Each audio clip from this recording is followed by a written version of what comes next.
Just hours after losing someone they love, families are led into a quiet room and asked to spend thousands of dollars on decisions they never prepared to make. And the most disturbing part? The funeral business knows this may be the one moment when grief makes saying no almost impossible. In the first hours after a death, families are not sad. They are disoriented. Time feels distorted. Questions become difficult, and simple choices can feel impossibly heavy. Yet this is when they are asked to approve some of the most expensive decisions they ever make under pressure. Which casket should be chosen? Should the body be embalmed? What kind of service would be appropriate? Which flowers, transportation, viewing, burial container, and details best honor the person they lost? Each question sounds practical, but grief turns every answer into something emotional. Most people enter a funeral home with no experience. They do not know what is required, what is optional, what can be purchased elsewhere, or how prices compare. They are expected to understand an unfamiliar system while exhausted, shocked, and surrounded by relatives grieving in different ways. One person wants simplicity, another fears appearing cheap. Someone remembers a promise made years ago. Suddenly, a financial decision becomes a test of love, loyalty, and respect. Under normal circumstances, consumers compare prices, delay a purchase, ask for alternatives, or walk away. After a death, those defenses weaken. There is a deadline. The body must be cared for. Relatives may already be traveling. The ceremony must be scheduled. And because no one wants to prolong the pain, the fastest option can feel like the safest one. Families may agree before understanding the total cost, not because they are careless, but because their minds are focused on loss rather than negotiation. This is what makes the timing so powerful. The funeral home is not meeting a customer who researched the market for weeks. It is meeting a family when hesitation feels unbearable and asking them to make permanent choices quickly. But grief alone does not explain why the final bill can rise so dramatically. Before families see the total price, something subtle has already begun shaping what they believe a proper goodbye should cost. The moment a family enters a funeral home, the environment begins influencing the way every decision feels. The lighting is soft. The voices are calm. The rooms are quiet and polished. Nothing feels like a store, yet almost everything being discussed has a price. That contrast matters because families do not feel as if they are shopping. They feel as if they are proving how much the person meant to them. A casket is no longer just a product. It becomes a final symbol of dignity. Flowers are not merely decoration. They become evidence of love. A larger service can feel like greater respect, while a simpler choice can trigger an uncomfortable question. Are we doing enough? No one has to say that the cheaper option is wrong. The emotional meaning attached to each choice can create that pressure on its own. Language plays a powerful role. Phrases such as a meaningful farewell, lasting protection, or the tribute they deserve sound compassionate, but they connect spending with devotion. In a normal purchase, a customer may ask whether an upgrade is necessary. Here, that same question can feel cold or disrespectful. The family begins evaluating not only the item, but what choosing it might say about their love. This is why the most effective pressure is often invisible.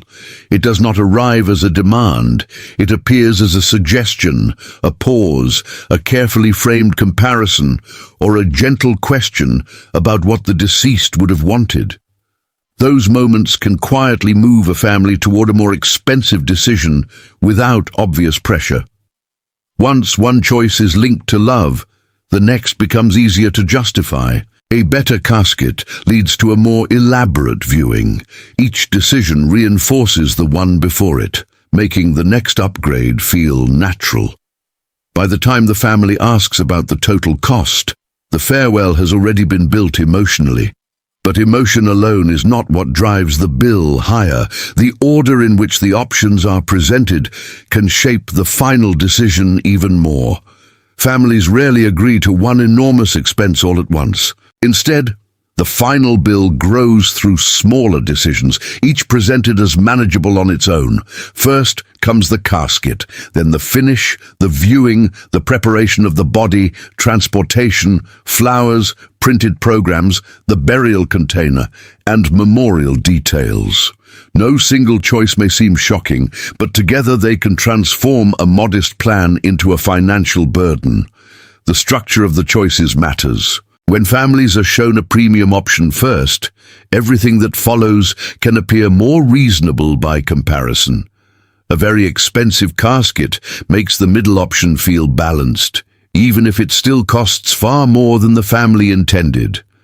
This is called anchoring, and it works because the first price creates a reference point in the mind. Once that reference is established, the question is no longer, what do we truly need? It becomes, which option feels acceptable beside the most expensive one? Packages create another layer of complexity.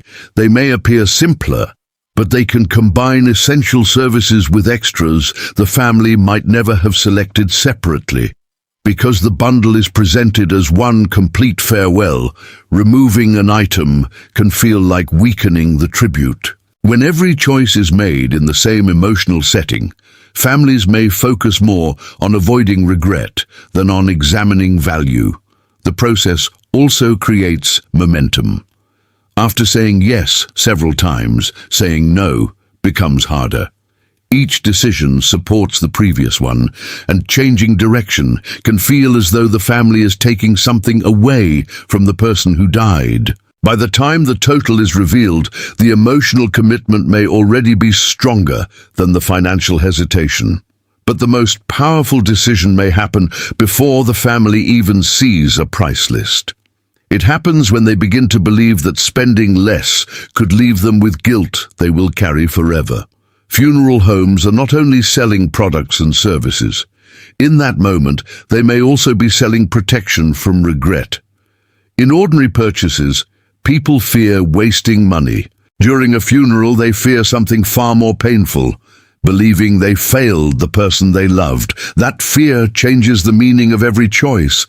A less expensive casket is no longer judged only by its price or function. It can begin to feel like a smaller expression of love. A simpler ceremony may seem practical, yet in the middle of grief, it can also feel incomplete, as if the family is withholding something at the final moment. This is where regret becomes more powerful than cost. Families know they cannot repeat the goodbye. There will be no second ceremony, no chance to choose differently, and no way to undo a decision once the burial is over. That sense of permanence makes even careful people abandon limits they would normally defend.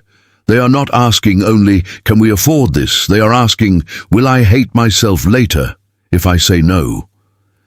The pressure often comes from within the family as much as from the funeral home. One relative may insist that the deceased deserved the best.